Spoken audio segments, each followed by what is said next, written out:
And a very good evening to you, and welcome to this evening's edition of Politics 101 on a Friday night. I'd like to welcome all of you, whether you're joining us from in Guyana or you're joining us from outside of Guyana.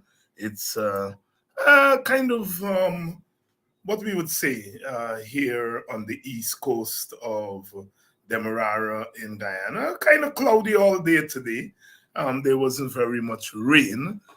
So it's a kind of pleasant, cool Friday night. And it's, Lord, the times have changed. In the old days, a Friday night used to be the night before Saturday night. The night when people get pay and they come home and, uh, you know, the place used to be a buzz. Friday night now is just another night. Welcome all of you down on a Friday night to Politics 101. Wow, quite a show last night with brother brother Slow, brother Paul Slow, giving us a comprehensive analysis of what happened there at Madia from the police standpoint, and then we dealt with the police role in the escape, Smalley escape. Quite a show. It was one of our largest audiences, and Sherrod has agreed to buy a drink for Mr. Slow and myself because our numbers topped his numbers last night.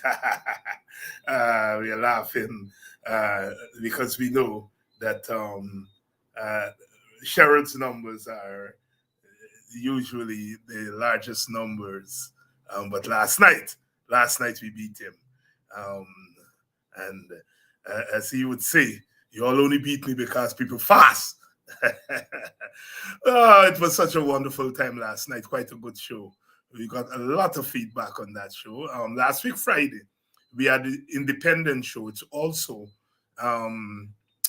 was a big show, very big show. The numbers, the number of people who looked at the show after we had a large live audience.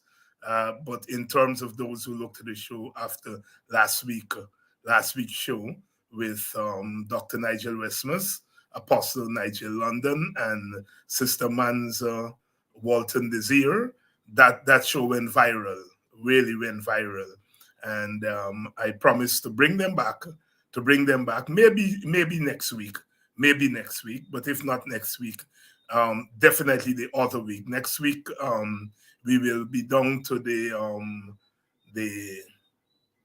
last lap for the local government election. So maybe next week would be out, but certainly the following week, and to bring back that panel to continue to explore the independence issue. But that was quite a show, and quite a broad audience, wide audience.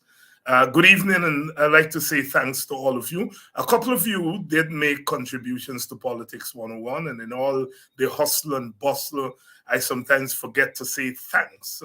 Thanks to you who have made donations to Politics 101. I can assure you they came in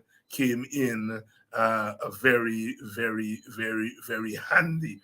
To all our viewers on Channel 9, I want to say thanks to you. We always forget that on the weekend.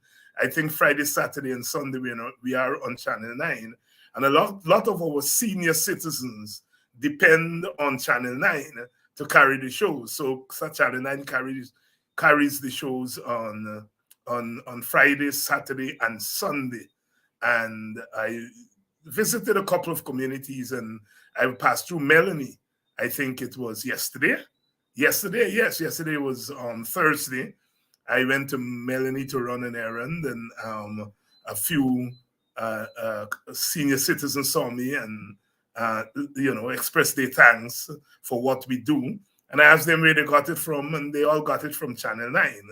Channel 9. So I want to pick up the Channel 9 audience that tune into our programs on weekend. On weekend. I want to say happy birthday to Jillian Benjamin from Maryland, Washington, D.C. area.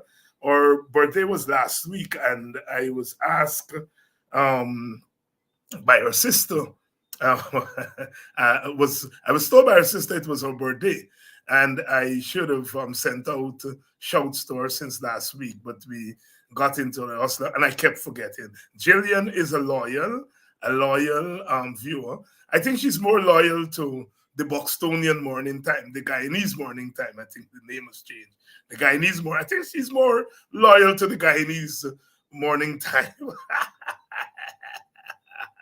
But we are sister programs, and so it's all in the family, all in the family. Jillian, happy birthday, belated as it is, but we love you here, and we appreciate all the assistance and help that you continue to give to our program. For all of you who have had birthdays over the last week or so, we want to say happy birthday to you. It is not that we forget those things. Those things are very, very important. And every now and again, please let us know when you're celebrating a birthday, so that we are able to give you a shout out.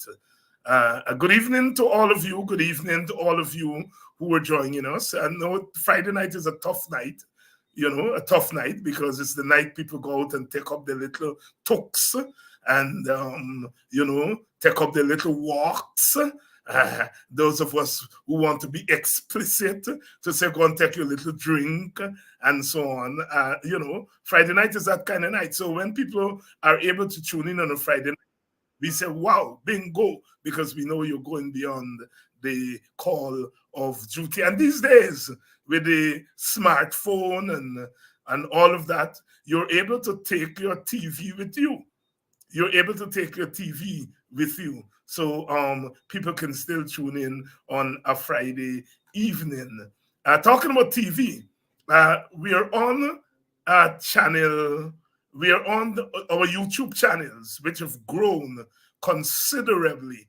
And so if you have a smartphone, a smart TV with YouTube, you're able to get our programs on television, on your smart television. I visited one of my friends a couple of weeks ago in Phoenix, Arizona, and he was showing me, look, I get you on TV. I don't have to worry with phone no more. Look, you're here, right here on TV. So those of you with smart TV and you don't want to squeeze your eye to watch the phone, you can get us on YouTube, 2 channels, Politics 101 channel, Dr. David Hinds'Sight channel. And I want, this is our open word channel. The open word we do on weekends and Sunday evenings, sometimes on Saturday evenings, but mostly on Sunday evenings at 7 o'clock, the open word with Dr. David Hines. I want you to go to our YouTube channel and subscribe to our channel so we can grow that channel. We can grow the open word channel so you will know when the open word is on. You will be alerted. So if you are near whatever your phone or whatever your tablet is now, as you know, a very popular thing, just go on the open word with Dr. David Hines and subscribe to that channel so that we can grow that channel.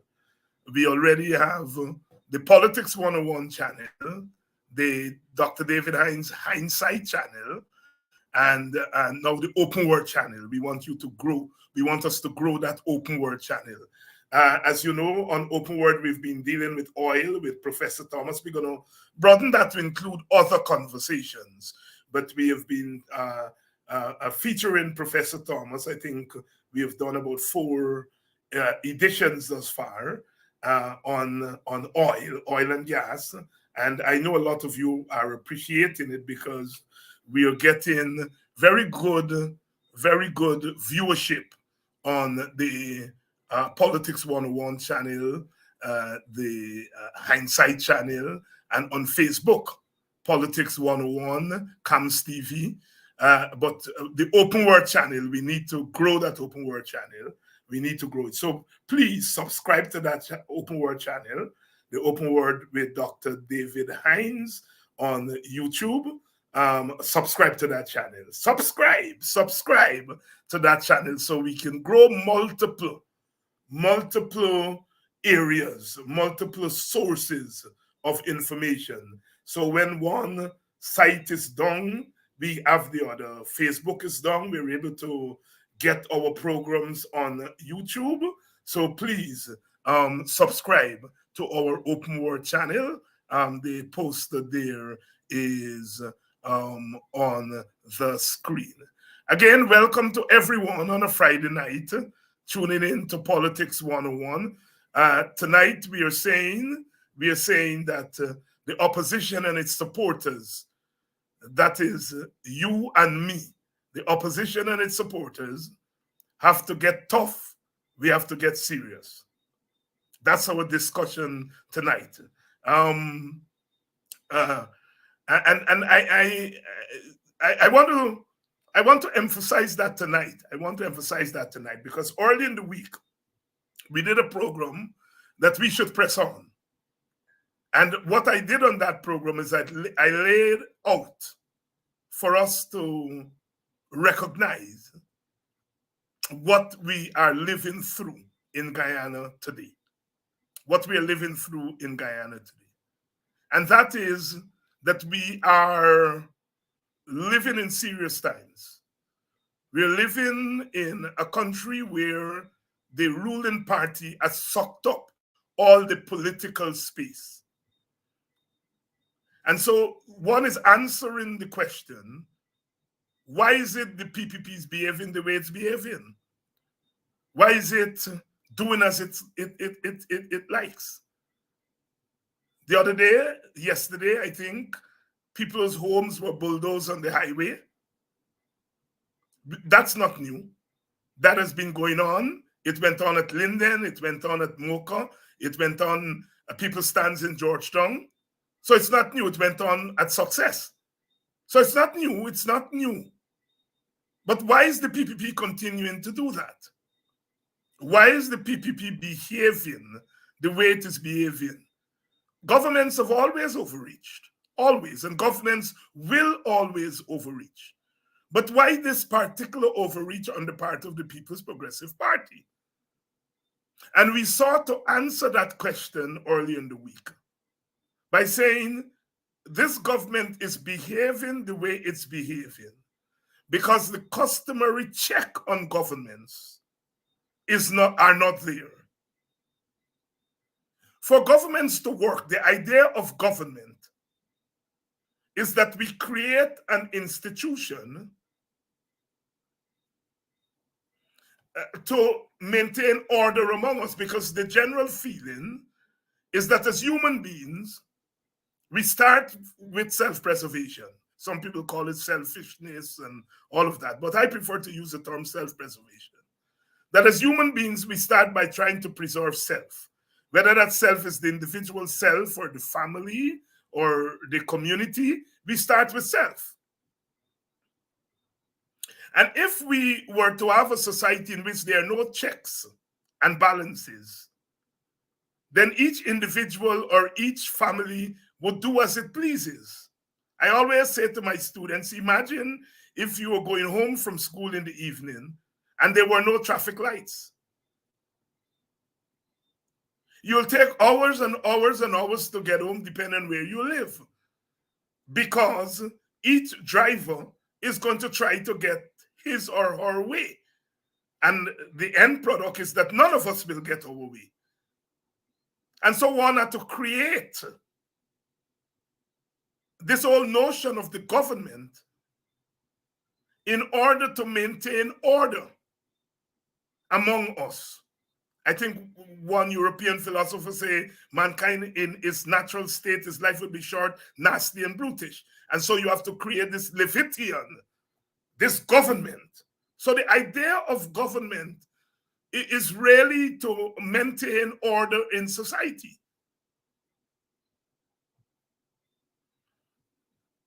But one has to balance, because man shall not live by order alone. Order must not be at the expense of freedom. So we create a government to maintain order, but we also put another burden on the government to say, while you maintain this order, do not violate our human freedoms. So government has this dual duty of maintaining order in the society, but also ensuring that our freedoms remain intact. So there is this constant tension between freedom and order. And it fluctuates. Sometimes as the government reaches further on its side, freedoms decrease. And then we are dependent on institutions in the society to say to the government, you're veering too much on the side of order, and bring it back to freedom. So every time the government takes an action and we take the government to court, and the court says to the government, no, you can't do that, it is against the rules, the Constitution, then we are bringing the pendulum back to freedom. So we have this constant movement from freedom to order. The executive government is there to maintain order, but we have other institutions in the society to ensure that that government does not go too far. And if it goes too far, we have to bring it back.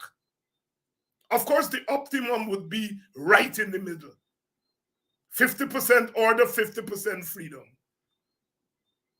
But sometimes we have where the government goes to 90% order and 10% freedom. And we are saying that in Guyana, we are tending in that direction if we're not there already. That there is much more order in the society than there is freedom. And that the order comes at the expense of freedom. And when we have an overabundance of order, it's no longer order. It becomes autocracy. It becomes disorder. Too much order is disorder. So we have the government with this overwhelming amount of political space, and we the people, our freedom, the space for freedom is very small. And you know, when a government is tending too much on the side of order, it is because the levers in the society to bring it back to freedom are not working. And that's the point I wanted to make early in the week. The other branches of government, such as the courts and the parliament, they are not working. They are not doing their job of ensuring that the executive government does not take up and suck up all the space, all the political space. We don't have the other institutions in society. We talk about the branches of government, the court, the legislative branch. But we're also talking about the other arms of government, or the state, as we call it, the other arms. The government is just an arm of the state. The state meaning the entire country, the space that the entire country takes up. The government is just one arm of that state. You have the coercive arm of the state. The army, the police, the paramilitary organizations. Those are what we call the coercive arms of the state. The government is the administrative arm of the state. We have the economic arms of the state. If the state owns economic institutions, they represent the economic arm of the state. Some will argue we have what is called the welfare arm of the state. That part of the state that looks after the safety of people to ensure that there are not big fires like what happened the other day at Mahdia and what happened at another location in the interior. So we have all these arms of the state, and then we have the branches of the government, and they all have to work to make the system work, because each of them is a part of something larger than itself, and that thing that is larger than itself is the state. And what we have in Guyana is that the arms of the branches of the government and the arms of the state, they are all being overpowered by the executive branch of the state, what we call the government. They're being overpowered. The executive government overpowers the legislature by controlling it with a two-seat majority. It overpowers the court by hollering at the court and threatening the court and not regularizing the leading members of the court, keeping the court in limbo,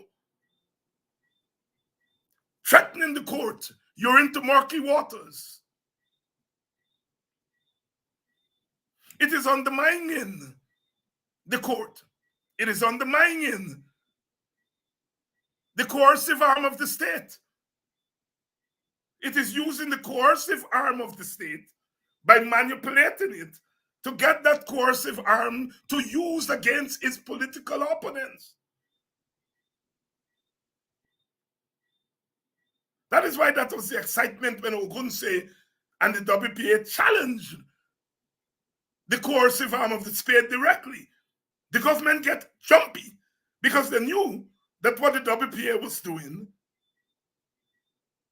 it was going straight to the heart of one of the institutions, one of the most important institutions, and saying to that institution, you ought not to allow yourself to be overpowered by the political government.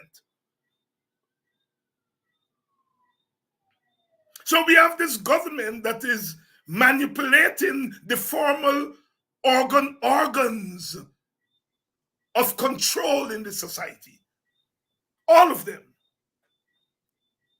It is using the economics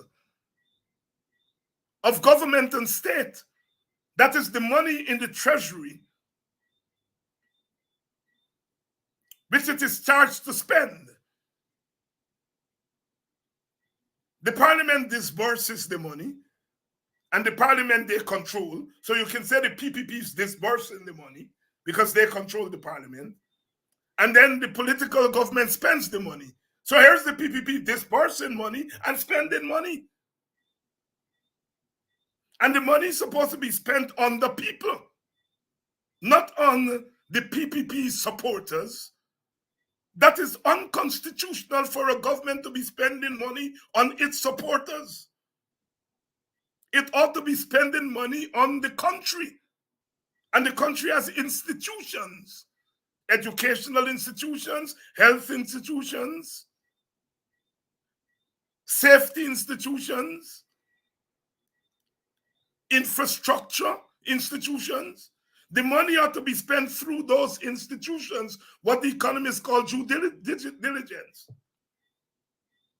But this government is spending the money on its supporters or who it feels like spending money on. So it's saying to its supporters, we're going to give you so much. And then it's saying to those who are not its supporters, we're going to give you so much. And that is illegal, that is unconstitutional. Monies are supposed to be spent through government agencies and state agencies. Any president who goes to the corner of the road in Monrepo or Buxton or anywhere and give away money is violating the Constitution. That is not how money should be spent. But that is how this government is spending money. So it is dispersing the money to itself, and then it's spending the money how it feels like, against the rules and the laws of the country. And so we have a government that is totally out of control. Whether it's in the way it spends money, in the way it uses the coercive arms of the state. What the hell is the police doing going after somebody who's pulling down some party flag? No, there may be some charge. There's a charge for anything that a human being does, a citizen does. You name something, the way our constitution, our laws are written, you begin breaking laws from the time you step out of your door. Because every time something goes wrong, we make a new law. So theoretically, one is violating laws from the time you step out of your door. But a lot of those laws are frivolous laws. And any democratic government would not invoke frivolous laws. I'm making the point that there may be some law against tearing down party material. But in tearing down a flag from the PPP, who are you hurting? Are you hurting somebody? Are you doing somebody? No. You are preventing other people from seeing a party flag. That's all.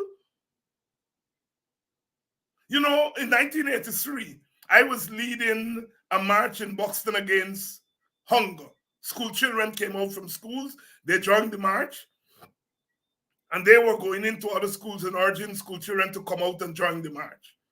And they went into what is now the Friendship Secondary School, or Buxton Secondary School. And the students had just picked tomato. I was about to say tomato, but I'm not in the United States. The students just picked tomato. As my classmate, Buddy Ward, you said chimachi. They just picked chimachi and they had the tomato there, and the students went into the school and they went downstairs and they were urging their fellow students to come out and join the march. And I think one or two of them mashed 2 or 3 tomatoes. I wasn't there, I was upstairs talking to the older students. And then about 2 or 3 weeks later, the police came with a warrant to my house and to say that I was charged, I have to appear in court. And what was my charge? My charge was damaging a tomato or tomato. Damaging a tomato. That was the charge against me. Damaging a tomato. I went to court and there was a magistrate named Chinta from India. And that lady was so outraged. Yes, that was a charge that's still on our books from the time of slavery, when the slaves and so on could not destroy crops. It was called destroying crops or something like that. But those are all colonial charges that are still on our books. And the police charged me for that. And I went in front of Miss Chinta. In those days, you know, Guyana and Moses Bagwan would teach us to defend ourselves. They would teach us the law. So I was defending myself. I didn't have a lawyer. That was a small case. But before the case can be heard, Miss Chinta said, "What kind of charge have you brought in my court?" And the police tried to explain about, and she chased them. She said, "Get out of my court. Why are you bringing such a charge in my court? Damaging a tomato, you a slave charge." And she chased the police out of the court, dismissed the case. So there are charges for any and everything on the books. It doesn't mean that the police ought to get into it, but the PPP is getting the police into this nonsense. So we live in a country where the political government, the executive arm of the government, the executive branch of the government, controls all other institutions, either by manipulating them, by threatening them, by coercing them. They're doing that. And so the space for order is overexpanded, and the space for freedom is very, very contracted.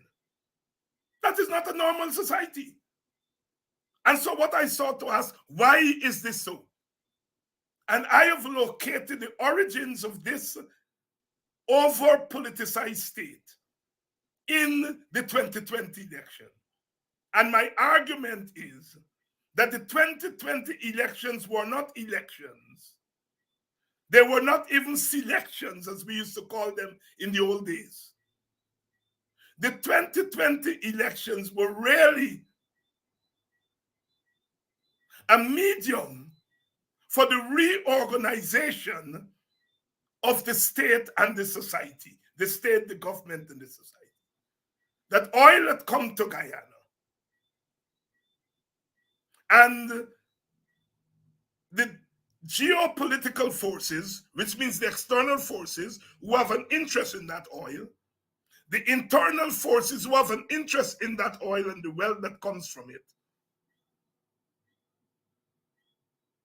those forces conspired to create a new order that they feel will best serve oil. You see, at the end of the Second World War, the victors of the war, the Americans, the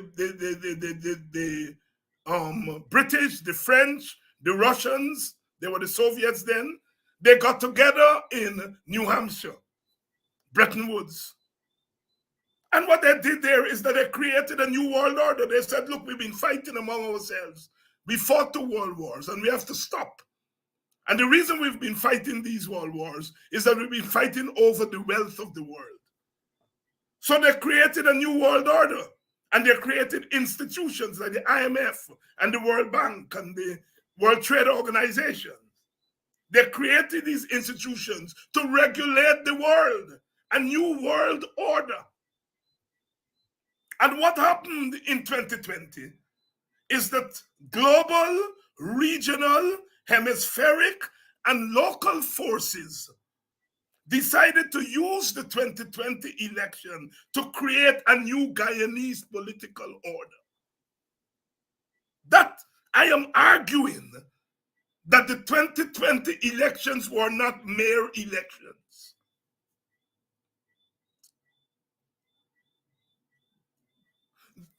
Those elections presented the moment for the institution of a new political order in Guyana.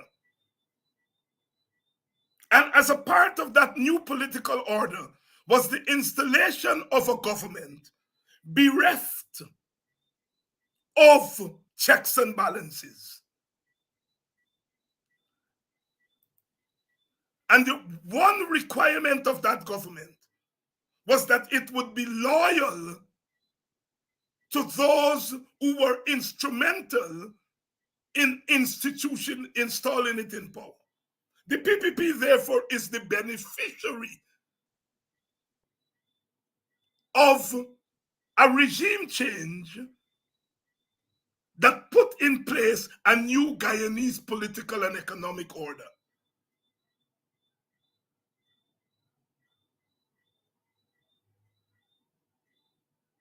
Those forces had 2 choices: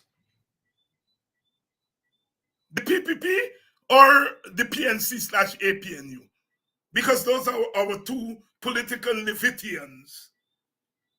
And for whatever reason, they chose the PPP. Does it mean that the PPP did not get votes at the election? Does it mean that the PPP may not have won the election? No, it doesn't mean that. The PPP may have won the election. But the elections was not about winning or losing. It was about installing. That is why we can't know who won the election. And so the PPP is in power as a result of a new Guyanese economic and political order.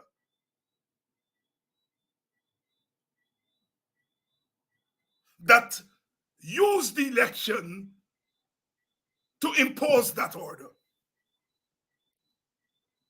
And when you install a government,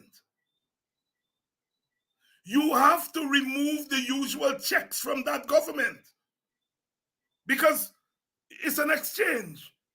You install me to carry out your new economic and political order. What do I get? That is what the PPP is going to ask those who installed it. What do I get in exchange for doing your bidding? And the invariable answer is that you get to use the political government without checks and balances. We are going to pull off. We're not going to be the usual checks on you. And I am arguing that that explains the behavior of the PPP. Now, there are all kinds of collateral damage that comes along with regime change. And one of it is the weakening of the opposition. You study anywhere there was regime change, whether it was in Iraq or in Libya, wherever there was regime change. In our Guyana in 1964, there was regime change. The 1964 election was also a moment of regime change. In that case, the PNC benefited from regime change. The Americans and the British wanted a government that was not pro-communist. And the PPP was pro-communist. They didn't want them. And so what they did was they come up with a new electoral system to get the PPP out of government. And who were the beneficiaries? The PNC. The PNC won. The PNC and the UF won the 64 election. Don't get me wrong. They won the election. But they won the election because there was a changed system.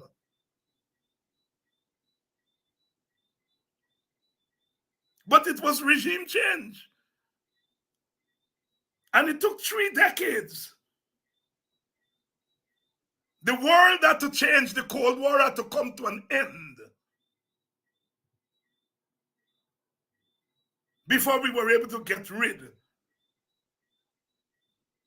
of that imposition. So we now had regime change in 2020 with a government with no checks. People are asking, how can the PPP government be doing what are the Americans doing? Some are even speculating the Americans would remove them and so on. No, the Americans will not remove the PPP government unless the PPP government threatens the American interests. Plain and simple. Does it mean that Americans will not condemn the PPP, call them to Washington, threaten them? They're going to do all of those. But they're not going to actively remove the PPP government unless and until that government threatens their interest. This is not anti-Americanism that I am talking about here, as some people think. I am stating a reality. Foreign governments have their own interest in a local situation, and their interest is usually not the same as the interest of the local opposition or the local people. And they don't change their interests until that interest is threatened or the order is changed, the world order changes. The PNC was not called to book on free and fair elections by the Americans until the Cold War ended.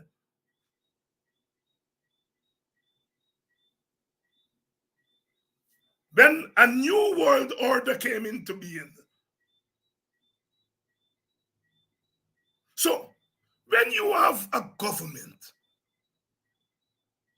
that is out of order, no checks and balances, doing as it likes, it is usually the local opposition that is tasked with opposing that government. But that local opposition itself is weakened by the very regime change. Weakened. All the opposition parties are weakened. The PNC, the AFC, the WPA, they've all been weakened by regime change. Because regime change means reduction of the space for the opposition.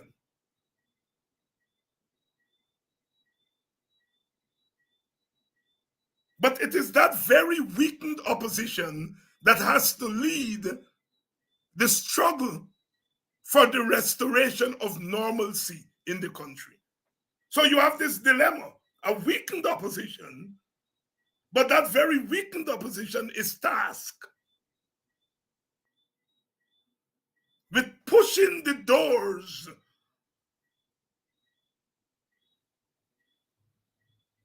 that have been locked by regime change. What I'm basically saying here is the PPP is not governing by normal rules. It doesn't have to. It doesn't have to. There is no pressure. Governments succeed not because governments do good things, not because governments are good. Governments do good things when they are pressured to do good things and when their very existence is threatened. Some people say government is a necessary evil. Some people say it's a necessary good.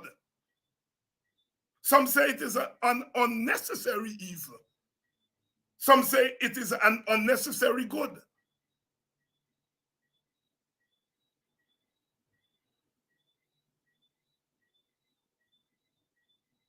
Most people tend to think that it's a necessary evil. If we didn't have government, there would be chaos in human society. So that's the good of government. But when it comes to maintaining freedom and justice in society, governments have a bad record. And this government that we have here is probably no longer a necessary good or a necessary evil. It has become an unnecessary evil. It doesn't have to play by the rules. And it is not playing by the rules. When a government is behaving like this, well, there are rules, but we don't have any pressure to obey the rules. If that government is grounded in political morality, it will say, although we are not pressured to obey the rules, we will obey the rules because it's the moral thing to do. But this government that we have is saying, we don't have to obey the rules, and because of that, we will not obey the rules. There's no political morality. So this government is not governing by the rules. But it is pressuring the opposition to play by the rules. And maybe the external forces are pressuring the opposition to play by the rules. So you have a government with built-in power that is not playing by the rules, and the opposition with no built-in power is being forced to play by the rules. That is what we have in Guyana. The opposition has to worry about whether it should go on the street and march, as you all call it, boots on the ground. It has to worry whether its leaders will be locked up, because the government has shown that it will lock up anybody anytime, because it could do it. Whether it's the rule, they lock you up on a Friday and keep you there Saturday, Sunday. And they're doing it because they can do it. So the opposition now has to worry, are our leaders and followers going to be locked up? Are they going to be beaten up by the police? Because we have the political government telling people, if somebody called you a soup drinker, call the police. And then the police goes and arrests those people. So we are not governed by rules and laws. We are governed by diktats from the political government, which is the party. It's the party. It's Freedom House run in Guyana.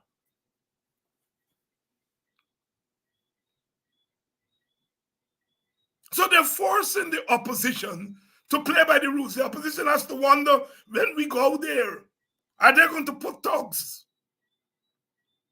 And those thugs are going to beat up Indian people. And then we are going to be charged with it. The opposition has to worry about doing normal things that normal opposition should be doing any day, every day. What do you do in situations like these? I am arguing from this platform that the opposition has to find creative ways of opposing an abnormal government. Have to find creative ways. You cannot engage a system in the normal ways when that system is operating abnormally.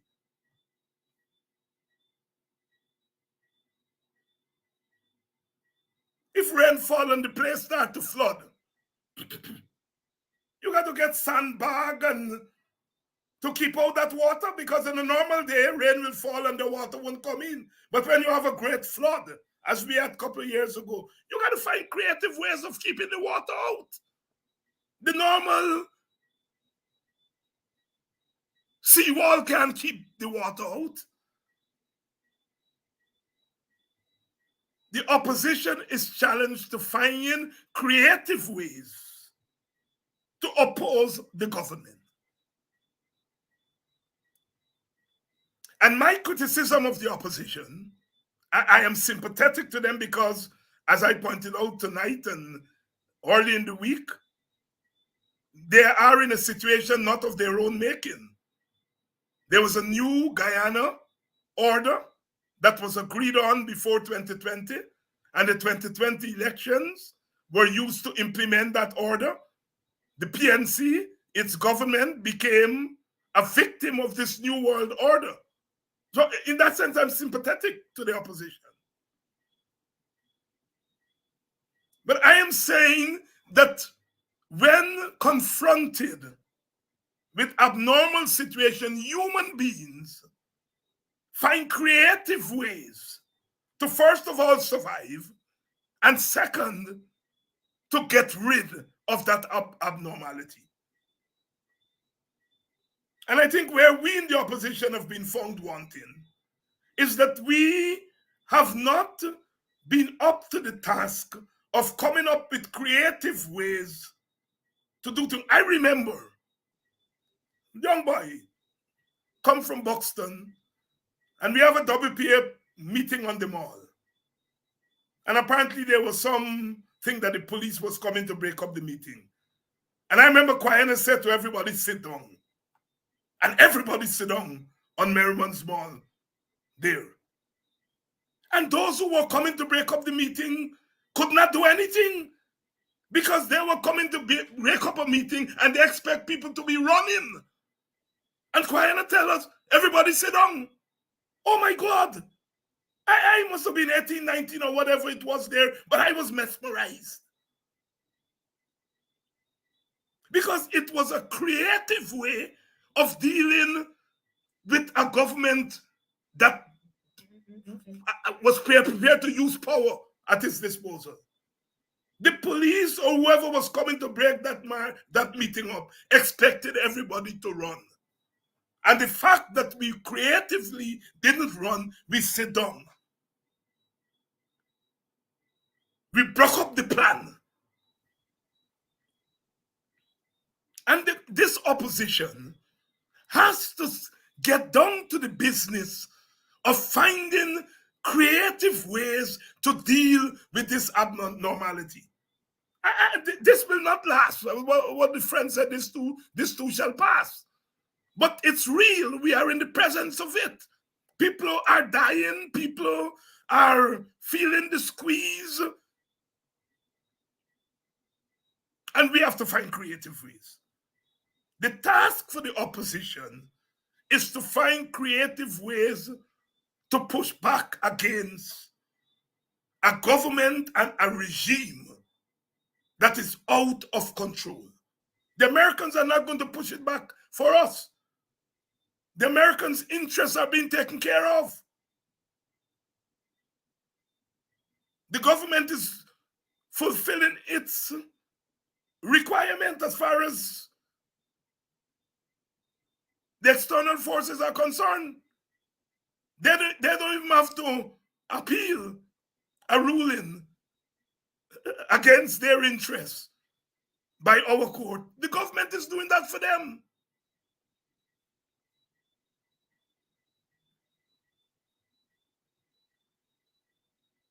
The opposition has to get serious and get tougher.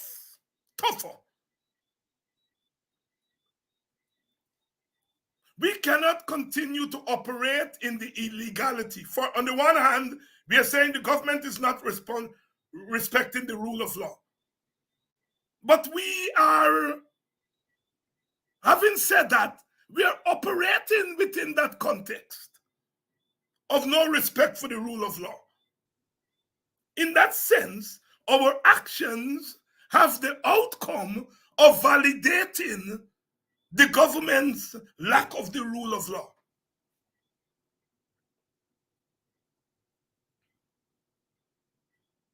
Tough decisions will have to be made. And I am arguing here tonight that when faced with the government onslaught, we as opposition have been taking the easy way out. And that is to conform to a rule of law, even when we are saying there is no respect for rule of law. That is in effect what we have been doing. If we say the police is being used in a political way,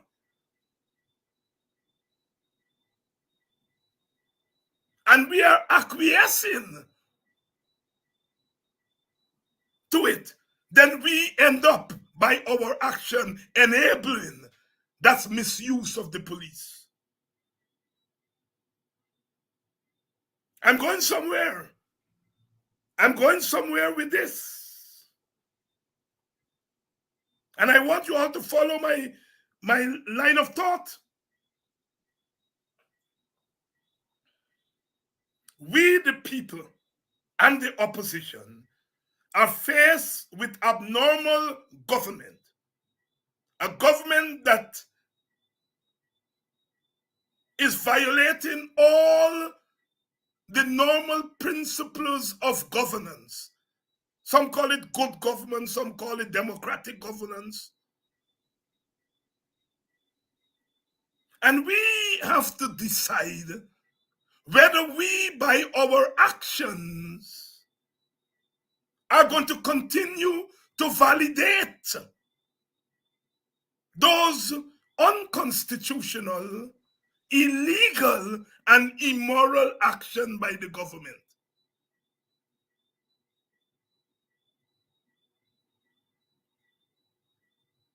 We have got to find creative ways. And we have to do it together. The danger in when you're facing a government that is out of order, you always hear people talk about a front, a national front, an opposition front, and all opposition this. In the old days, we had the PCD, the Patriotic Coalition for Democracy. Later on, we had the APNU, AFC.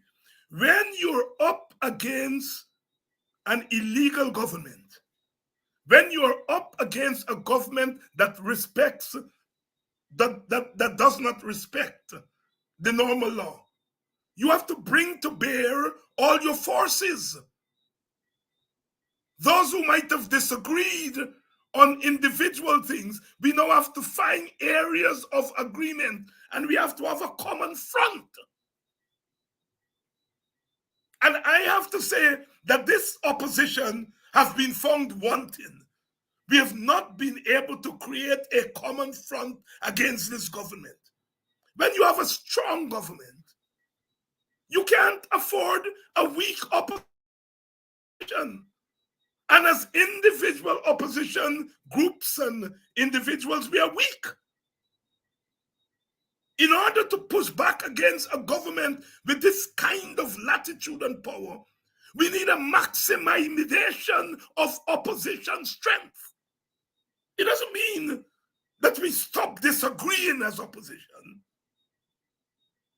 What it means is that we find a minimum program on which we can agree.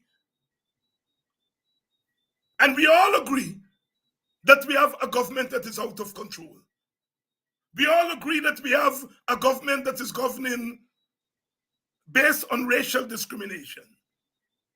We all in the opposition agree that we have a government that is prepared to use the armed forces and manipulate. We have areas of agreement. What we don't have is an organization that is going to act on those agreements. And we are getting our asses cut because of that.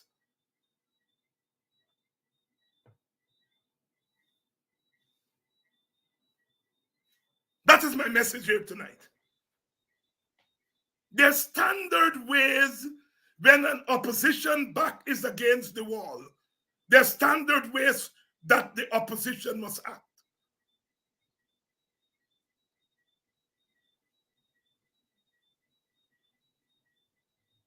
When external forces in the 70s were closing in Burnham, Jagan went to Burnham, and they had talks. How can we keep out the external forces? The PPP came up with what they call critical support for the Burnham government. A government that they oppose, that they're trying to bring down, but in the face of external forces, they offered critical support. I think some of us argued for uncritical support. Or some people, not some of us. Some people argued that there must be uncritical support. And Jagan said, no, he will give critical support. Later on in the 1980s, again, as the new world order is coming, the old world order is coming to an end. The Cold War is coming to an end. This time, Burnham goes to Jagan. And there are talks again.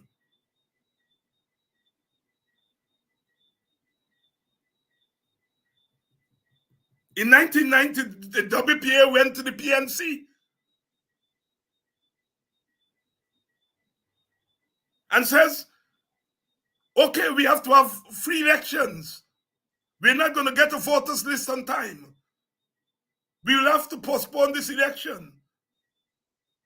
Rather than keeping the PNC by itself, WPA said, let all of us come together and have an interim government to oversee the transition to free and fair election. The PPP said the PNC won't agree. WPA went to the PNC. First thing Hoyt said, yes, I agree. We couldn't implement it because the PPP decided that they're going to stay outside because they were about to use the superior numbers of East Indians to win an election. And we were hoping that we could have demonstrated to our people that the three parties could work together. And so we would have had a power sharing government after the 92 election. The PPP undermined that. Again in 1997, after the Ord-Munston Accord, and the PPP got 2 years of their term slashed. The WPA went and said, okay, let us together, all three parties, the PPP, the WPA, the PNC, let us come together and in those 2 years, run the government together. In 2020, again, this time not the WPA, but I as a WPA member, I said, we're into an election and regime change is coming. And one of the ways we could stand up against regime change is for the APNU, AFC, and the PPP to come together in an interim government. No. The PPP said no. Jagdio said to me, no. He said, install us, declare us the winner, and then we will talk about a national government. And they declared him the winner, and we're still waiting for that talk about national government. Sisters and brothers, when an opposition is up against the wall, it has to find creative ways. And this burden is not just on the politicians, it's on you all, the followers, who have to tell your party, get on with it. The party should not be able to come to you with some sad story when the boat on Ghana fall. You have to impress upon your parties. And I assume that we in the WPA, the party that I come from, I'm not speaking for them tonight, but I assume that we're one of those parties. Put pressure on us to be creative.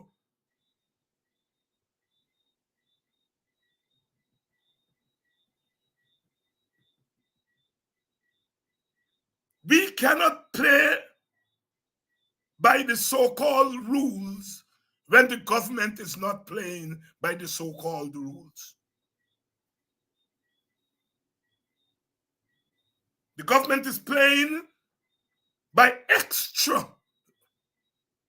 parliamentary rules, extrajudicial rules.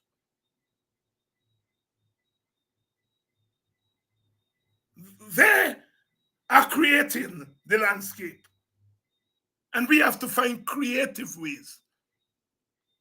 Nothing should be off the table. Yes, we know this is not the age of revolution.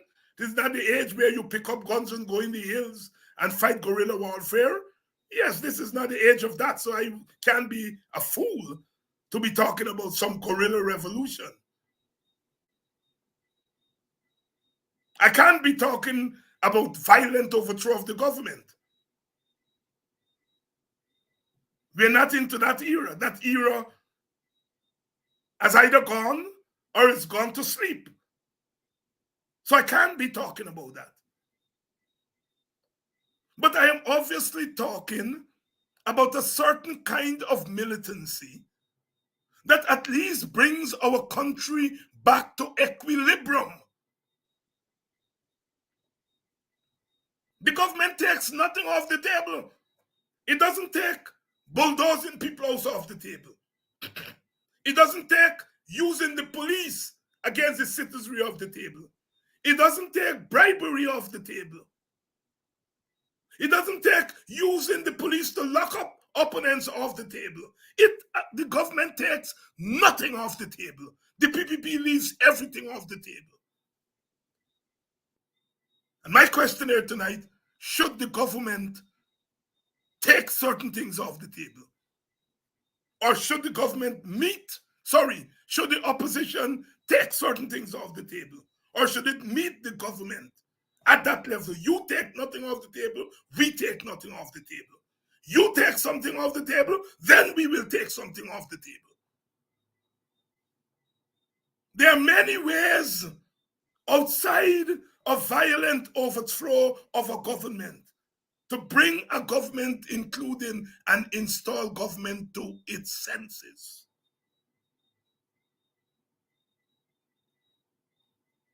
And our opposition, we the opposition, I include myself, maybe I shouldn't because nobody has elected me to anything, so I shouldn't include myself as a leader, but I take that liberty to say we, the leaders, are found wanting. We, the leaders of the opposition.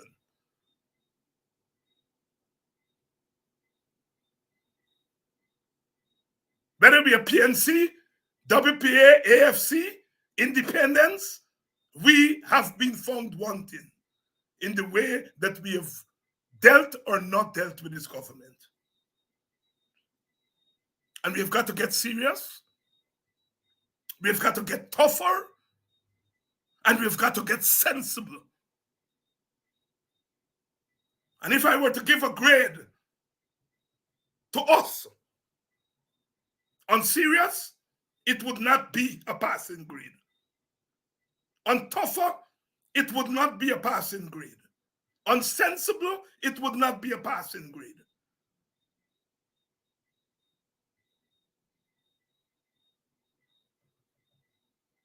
This is my call for the weekend. Sensible, tough, and serious, or our people are going to continue to pay the price. It's okay to call those who have gone over house slaves and so on, and they need to be ridiculed. I don't have a problem with that. But we also must ask the question, why is the flow one way?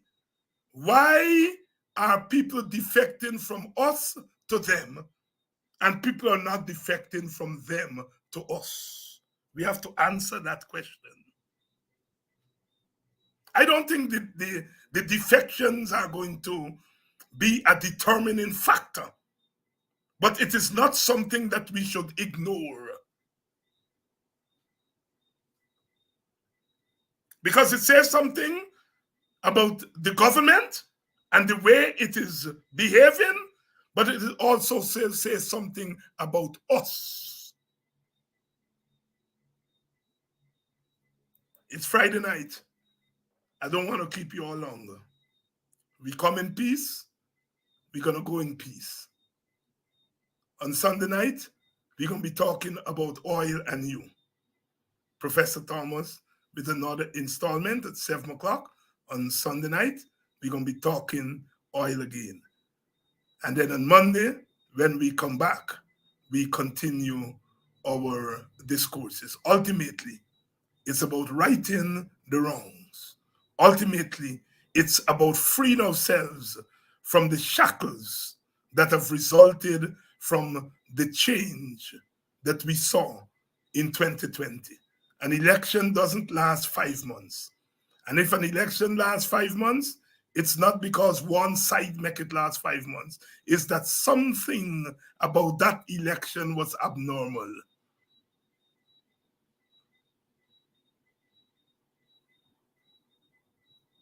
Good night.